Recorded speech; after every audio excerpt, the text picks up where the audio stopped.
गांव के चाउमीन। गांव में चाउमीन का चलन अभी अच्छे से नहीं आया था, लेकिन सुरेश शहर से चाउमीन बनाना सीखकर गांव में ठेला लगाता है। अरे ये केचुआ है क्या भैया? कैसे खाया जाता है? अरे नहीं, ये चाउमीन है। चाउमीन शहर में खाया जाता है। कितने की दे रहे हो सुरेश? 10 रुपए की प्लेट भरकर। तभी वहाँ शहर से पढ़ा एक लड़का आता है। जरा एक प्लेट चाउमीन तो देना। सुरेश उसे चाउमीन देता है। उसे चाउमीन खाता देख गांव वाले भी उससे चाउमीन ले लेते हैं और खाने लगते हैं। अरे वाह सुरेश भैया, कमाल की बनाए हो। 2 प्लेट मेरे बच्चों के लिए भी पैक कर दो। बस फिर क्या था, सुरेश का ठेला लगता है और चाउमीन खरीदने वालों की लाइन लग जाती है। तभी वहाँ से गांव का साहूकार होकर गुजरता है। और ये क्या भीड़ लगी है? लगता है झगड़ा हो गया है गांव में। चलो मैं अभी तो मजे ले लूं। अरे कहाँ है? इतनी भीड़ लगी है यहाँ। लड़ाई हो गई है क्या? अरे साहूकार साहब, ना कोई लड़ाई ना हुई है। ये तो सुरेश की दुकान है चाउमीन की। हम लोग चाउमीन खाने आए हैं, आप भी खाइए ना। साहूकार चाउमीन खाता है और सुरेश की तरफ देखता है, जो सारे दिन के पैसे गिन रहा होता है। अरे सुरेश, क्या लागत है इस काम की? अरे साहूकार जी, आप अब आए तो ये पूरे 10,000 रुपए ले जाइए, जो पिछले साल शहर जाने से पहले आपसे लिए थे ना।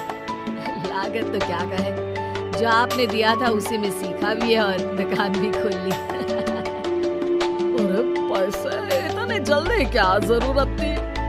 कैसे जरूरत नहीं थी साहूकार जी, इतना मोटा ब्याज कहाँ से भरते। साहूकार को अब सुरेश की दुकान को हड़पने की लालच आ जाती है। मामा करते ये सारे दिन में 500 रुपए कमा ही लेता है।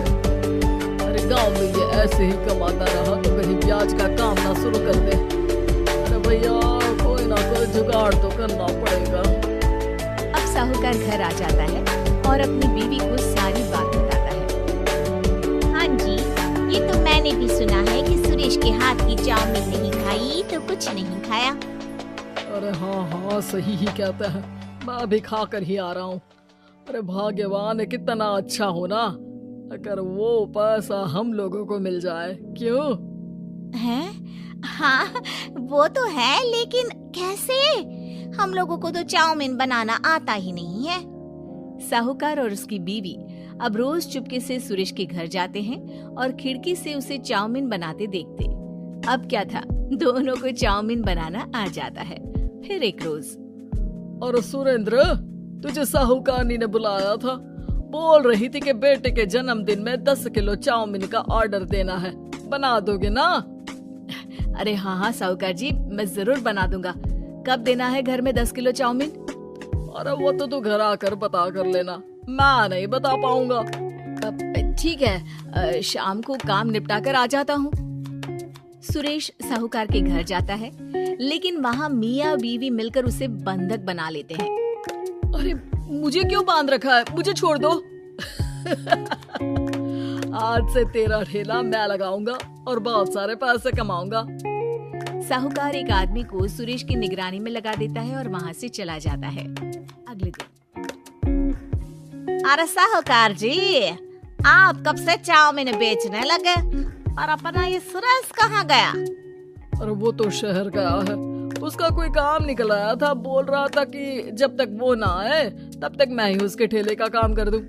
पैसे भी तो बहुत उधार ले रखे थे उसने। लगता है कर्जा भरने के डर से भाग गया है। अरे पर वो तो बोल रहा था कि उसने सारा कर्जा उतार दिया है, और वो क्यों भागेगा? इतना तो कमा रहा था। अरे मुझे क्या पता। अरे चाउमीन खाना है तो बोलो, नहीं तो भागो यहाँ से।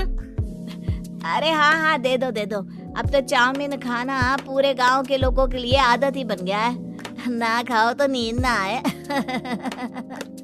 हाँ, तो लो और निकालो 50 रुपए। 50 रुपए क्यों? सुरेंद्र तो 10 रुपए में देता था। अरे वो पागल था, मैं थोड़ी ना हूँ। गांव वाले, जिनको चाउमीन की लत लग गई थी, वो करते भी क्या, दे दो और ये लो 50 रुपए। लेकिन फिर साहूकार उन लोगों को प्लेट में थोड़ी सी चाउमीन रख देता है। अरे ये क्या, पैसे 5 गुना ज्यादा और चाउमीन बस इतनी सी। अरे साहूकार साहब, भगवान से तो डरो। बस फिर क्या था, साहूकार की मन मर्जी चलने लग जाती है और गांव वाले करते भी क्या।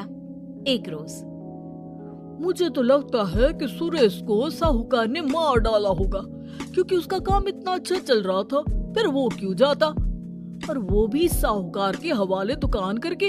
ना बाबा ना। अगले रोज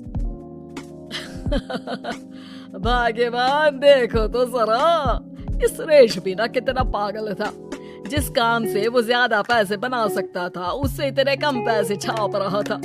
50 रुपए प्लेट में भी गांव वाले खूब खा रहे हैं चाउमीन।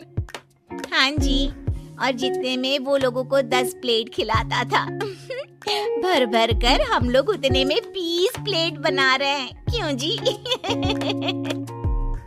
वहीं सुरेश रोज भगवान से मांगता कि बस एक बार वो किसी तरह वहां से निकलने में कामयाब हो जाए, लेकिन उसकी हर कोशिश नाकामयाब होती। फिर एक दिन, अरे भाग्यवान, ऐसा कुछ करो कि चाउमीन बनाने का खर्चा आधा हो जाए, जिससे हम लोगों को और मुनाफा हो। ना जी, मुझे तो कोई तरकीब ना सूझ रही। अरे सुनो, एक काम करते हैं, चाउमीन बनाने में जो सब्जी लगती है वो मंडी में लेने तुम देर रात चली जाना। तब तक वो सारी सड़ी गली सब्जी जो दुकानदार वहीं फेंक जाते हैं, वो उठा कर ले आना फ्री में। अरे वाह जी वाह, आप तो बहुत समझदार हैं जी।